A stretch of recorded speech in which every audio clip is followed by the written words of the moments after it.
Le Premier ministre et patron de PASTEF s'est exprimé ce dimanche lors d'un live sur Facebook pour éclairer les motivations de cette décision et en même temps apaiser les tensions. Je vous propose de l'écouter, des propos traduits par Mame Biram Diouf. tànneef nag bu amee mën nga jël toutes les précautions tànneef am ba ci suñu biir laa wax nag de. Quand un choix se pose, incontestablement, il faut prendre toutes les précautions, même en notre sein. On peut découvrir autre chose. Il faut rappeler au président cela, mais de s'en arrêter là et nous laisser voir comment gérer le problème. Un cas s'est posé dernièrement, il y a eu une polémique et nous l'avons réglé. Jusque-là, personne ne peut venir confirmer une quelconque signature de ma part ou du président Diomaye sur ce cas-là. Quand un problème se pose, je le rappelle, il faut savoir le résoudre et par les voies appropriées. Personne ne doit menacer le président de la République parce que c'est la Constitution qui lui donne le droit de nommer. Aux emplois civils et militaires, penser qu'on a une légitimité au sein de PASTEF, aller jusqu'à faire des menaces, c'est trop. Personne n'est plus patriote que nous. Notre responsabilité en tant qu'autorité de l'État est immense et il faut que ça cesse de se limiter à avoir partout des problèmes entre nomination d'une ou de deux personnes. La nomination dont il s'agit, je vais vous dire ce qu'il en est. Le président de la République a le droit de nommer qui il veut et de consulter aussi en cas de besoin et surtout en termes de catégorie. Ces nominations concernant l'audiovisuel, c'est la loi qui lui impose de procéder sans parti pris ou de considération de couleur politique. moo tax décret bi wala nomination yi am na yeneen yu ci nekk yoo xam ne ba léegi njuumte la. Le Premier ministre Ousmane Sonko qui appelle donc au calme et à la raison à ses militants, des propos traduits par Mame Biram Diouf et puis Cheikh Tidiane Diaw, procédé garde du corps de Sams Kadou. Le verdict attendu ce lundi. Le tribunal de grande instance de Saint-Louis va prononcer son verdict sur les 80 personnes arrêtées après les violences électorales survenues à Saint-Louis lors des élections législatives. Ils sont suspectés d'avoir attaqué des commerçants qui scandaient le nom d'Ousmane Sonko.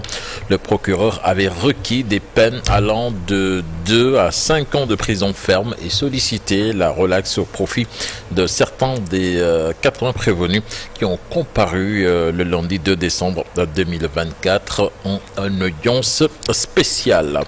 Parlons de toute autre chose à présent, avec l'homme d'affaires Bocar Samba Dièye qui crée son désarroi et dénonce le refus de l'institution financière CBAO d'exécuter la décision de justice concernant leur contentieux. Face à la presse, il a interpellé les nouvelles autorités tout en rappelant que le rapport d'expertise demandé par la justice lui a donné raison. Il invite le chef de l'État à se prononcer sur ce dossier.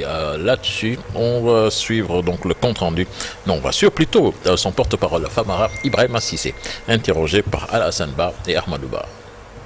Nous ne cessons d'interpeller nos autorités. Et le tribunal a décidé que de 2008 à nos jours, la CBAO doit dédommager Bocar Samba Dièye à hauteur d'un peu plus de 11 milliards. Par voie de conséquence, la banque devait s'exécuter.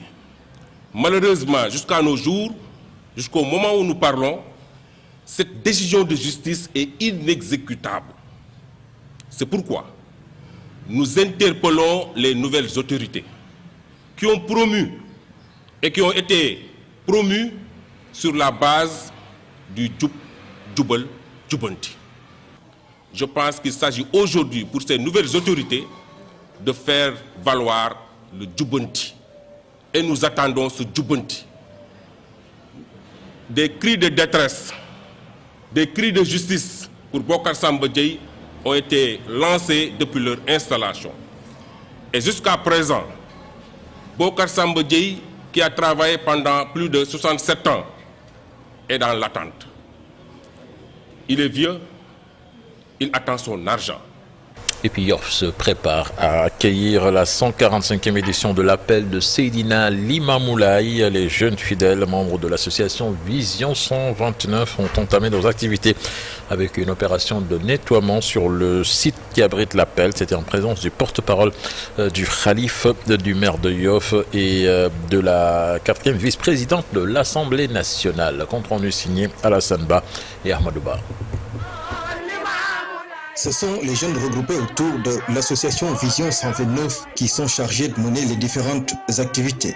Ce matin, c'est la première opération de nettoiement sur ces lieux saints avec l'appui et la bénédiction du porte-parole du Khalif sur son digal. Le nettoiement, c'est ce qui ouvre un peu l'événement, mais il y a entre autres la semaine de l'action sociale également qui est prévue à la fin, où des denrées seront distribuées dans toutes les localités layennes pour permettre déjà aux pèlerins qui vont venir de venir dans de meilleures conditions.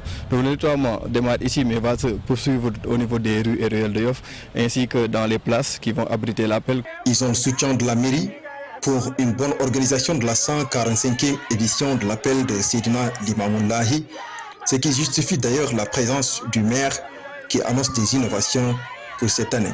Et Inch'Allah, les fidèles, la famille religieuse verra comment la mairie de Yoff compte participer activement, plus même que les années passées à l'édition de 2025. Et Inch'Allah, naturellement, nous ferons ce qui est de notre devoir. Parce que je le dis tout le temps, la mairie de Yoff n'a pas plus grande figure au niveau local que le Mahdi Seydina Limamou sallallahu alayhi wa sallam. Et il faut le dire, nous l'avons démarré, nous avons relevé les plateaux techniques des structures de santé, nous avons refait la voirie en collaboration avec la ville de Dakar, avec le rebitumage de certains axes. Et vous avez vu naturellement ces jours-ci que nous avons installé beaucoup de poteaux d'incendie. L'État ne sera pas en reste, assurance de la 4e vice-présidente de l'Assemblée nationale.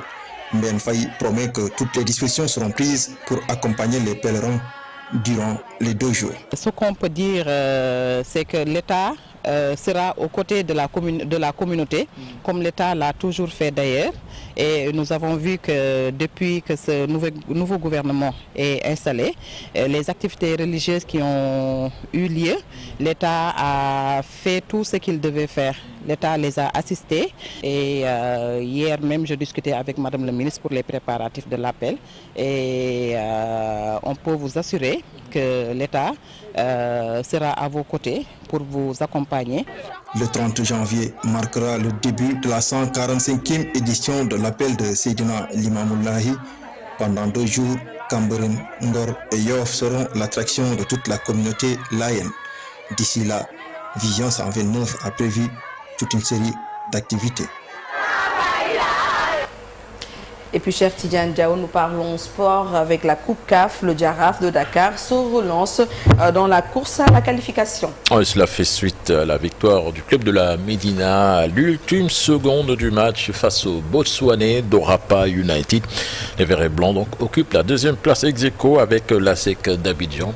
Les Ivoiriens qui joueront à Dakar un match capital donc, dans la course à la qualification pour les quarts de finale de la Coupe de la Confédération africaine de football. Vous entendrez dans le journal en Wolof la réaction plutôt d'après-match du coach Malik Daf Dienaba. Merci beaucoup, cher Tidiane Diawo, pour ce point sur l'actualité nationale. Merci. Et puis, comme je vous l'ai annoncé tout à l'heure, les rubriques, on en aura donc bien préparé pour vous. À suivre un focus, politique, justice plutôt, avec l'affaire Général Fall, Général Moussa Fall.